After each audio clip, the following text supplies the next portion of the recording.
Hello नमस्कार मंडळी। आज आहे त्रिपुरारी पौर्णिमा आणि आमच्या इथे एक शंकराचं मंदिर आहे। तिथे दरवर्षी त्रिपुरारी पौर्णिमेला आम्ही दीपदान करायला जातो। तळ पण आहे बाजूला, तिथे पण दीपदान केलं जातं, मंदिरामध्ये पण केलं जातं। तर 1000 वगैरे वाती लावायच्या असतात किंवा 365 वाती लावल्या तर आपल्याला वर्षभर दीपदान केल्याचं पुण्य मिळतं। आपल्या इच्छेनुसार जितका लावायच्या तितका लावायच्या। तर मला जाताना घ्यायच्यात, बघूया किती घेते मी। तर तुपाचा दिवा लावायचा आणि दरवर्षी ते केलं जातं। खूप सारे लोक आलेले असतात आणि पूर्ण मंदिरामध्ये सगळीकडे छान असं दिवे लावलेले असतात, प्रज्वलित केले असतात।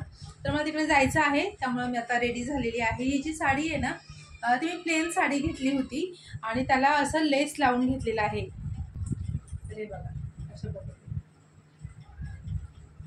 त्यामुळे खूप सुंदर लुक याला आलेला आहे। तर पूर्ण साडीला असं लावून घेतलं एका साईडने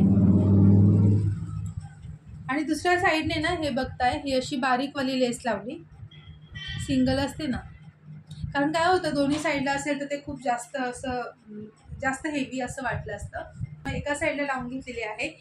आणि हा जो ब्लाऊज आहे ना, तो मी वेगळं असं मटेरियल घेऊन स्टिच करून घेतलं। पाहू शकता त्याच्यावर बारीक अशी डिझाईन आहे, छान आहे, सिल्वर कलरमध्ये असं व्हाईट आणि दोन्ही मिक्स। तर कुठल्याही साडीवर मॅच करता येतो। असं नाही की प्रत्येक साडीवर आपल्याला ब्लाऊज स्टिच करून घ्यायलाच हवा।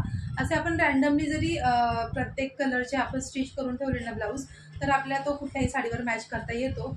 तर हे जे मंगळसूत्र आहे, आजकाल हे बऱ्याच ठिकाणी मिळतं, रोज गोल्डमध्ये। तर हे मी 150 रुपीजला घेतलेलं आहे आणि त्याच्यासोबत हे इयरिंग्स पण आलेले। तर छान वाटतात असे नाजूक असे घालायला। आणि ह्या बँगल्स ज्या आहेत ना, त्या पण याच्यावर छान मॅच झाल्यात, डायमंडच्या आहेत। याला जवळजवळ 4 ते 5 वर्ष झालं, मी बऱ्याचदा घालते, पण अजून त्या चांगल्या आहेत, चांगल्या टिकल्या आहेत। म्हणजे तुम्हाला ओव्हरऑल लुक दाखवते।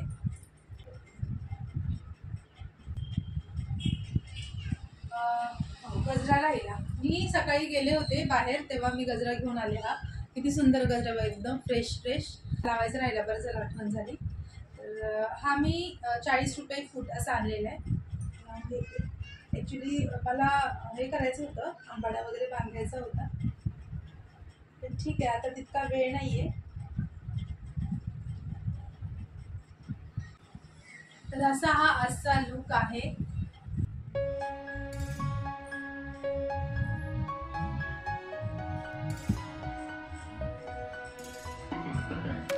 ब्लाऊजचा नेक मी असं सिंपलच ठेवलाय, मटका आणि नॉड लावून घेतली। तर वरून नॉड लावल्यानं काय होतं, ब्लाऊज असे खाली सरकत नाहीत, जरी लूज झाले ना तर असे खाली सरकत नाहीत, म्हणून ते लावून घेतलेलं आहे।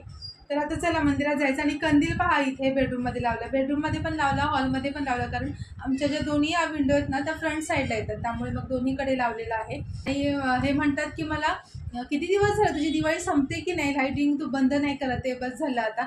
पण म्हटलं नाही, जोपर्यंत त्रिपुरारी पौर्णिमा होत नाही तोपर्यंत आमची दिवाळी संपत नाही।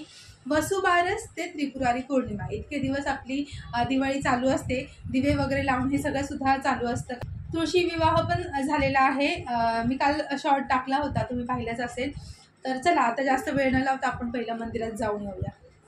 मंदिरात गेलो, भरपूर गर्दी होती आणि इथे बघा मी पण दिवा जो आहे तो प्रज्वलित केलेला आहे।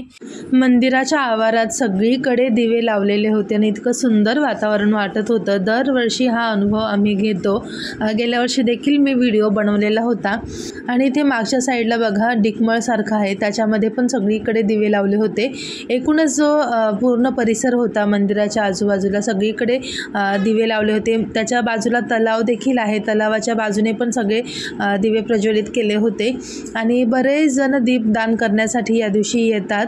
तर तुम्हाला मी पुढे दाखवतेच। हे बघा इथे पूर्ण असं स्क्वेअरमध्ये बनवलं होतं, काही ठिकाणी असं स्वस्तिक वगैरे पण बनवलेलं।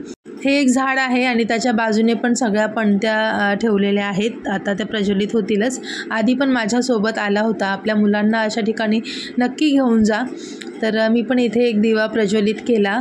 आणि खरंच आपले जे हिंदू संस्कृती आहे त्यामध्ये जे काही सणवार आहेत ना, त्यांचं खूप अनन्यसाधारण असं महत्त्व आहे। त्यामुळे आपण आपल्यासोबतच आपल्या पुढच्या पिढीला पण हे सगळे संस्कार देणे, आपल्या ज्या परंपरा आहेत त्यांची शिकवण देणे, हे सगळं खूप आवश्यक आहे।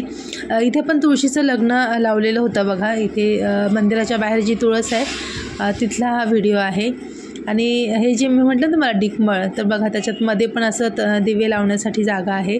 आणि आता हे झाडाभोवती जे दिवे होते ते पण प्रज्वलित केले, खूप सुंदर वाटत होतं. आणि बाजूला पण बघा आता इथे मंदिराचा जो बाहेर कट्टा आहे, ओटा वगैरे, तिथे पण सगळीकडे दिवे लावले होते. इथे एक छोटंसं स्वस्तिक देखील दिव्यांनी बनवलेलं आहे.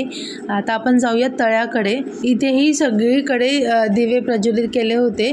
तर तलावाच्या ठिकाणी पण दीपदान करणं आजच्या दिवशी आवश्यक आहे. तर बघा इथे पण सगळीकडे दिवे लावलेले आहेत. आणि रात्रीची वेळ असल्यामुळे पाण्यामध्ये रिफ्लेक्ट होते समोरच्या ज्या बिल्डिंग्स वगैरे आहेत त्या, आणि खूप सुंदर असं वातावरण वाटत होतं. त्या विहिरीच्या बाजूला पण दिवे लावले होते. इथे एक जण आले होते ना, त्यांनी असं मोठं ओम आणि स्वस्तिक खूप मोठ्या साईजमध्ये बनवलेलं. सूर्यो अजायतो श्रोत्राद्वायुष्य प्राणशमुखा दग्निरजायत अग्नि प्रज्वलितं वन्दे जातवेदं हुताशनां हिरण्यवर्णवदनं संवृतो विशुतो मुखां द्रमा अप्वन्तरा सुपर्णो धामते देवीरहिं विसङ्गं बहुलं प्रियस्प्रियकु हरिरेति कनिकृतत. या ठिकाणी मंत्रपठण पण केलं जात होतं. तर अशा पद्धतीने त्रिपुरारी पौर्णिमा साजरी करून बघा मी घरी आलो. तर तुम्हाला आजचा व्लॉग कसा वाटला कमेंट करून नक्की सांगा. पुन्हा भेटूया पुढच्या व्हिडिओमध्ये. Bye bye.